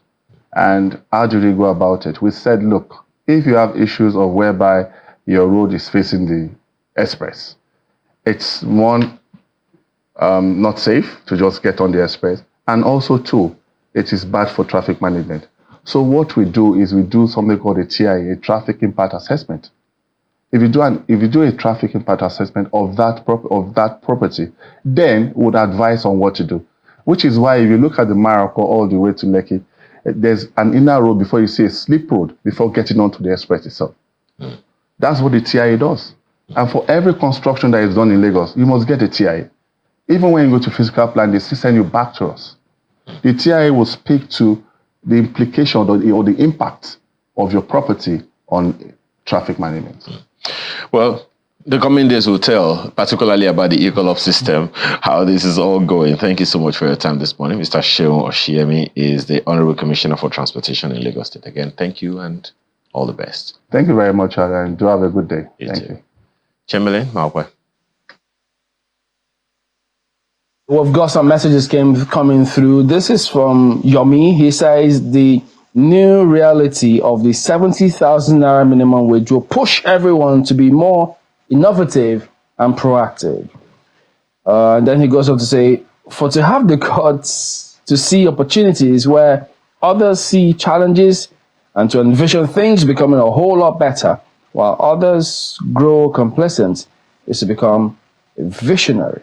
Is it your project today? Well, Festo says 250,000 naira minimum wage demanded by Labour would have destroyed jobs. However, 70,000 naira minimum wage agreed to by Labour when inflation is about 34% is a real-term pay cut, and those on minimum wage will continue to be hit hardest by high cost of food. Although our country is experiencing the toughest economic crisis in our history, employers should be encouraged, in the words of Ayo, to break the rules. Ayo, someone remembers your word, by becoming living wage employers.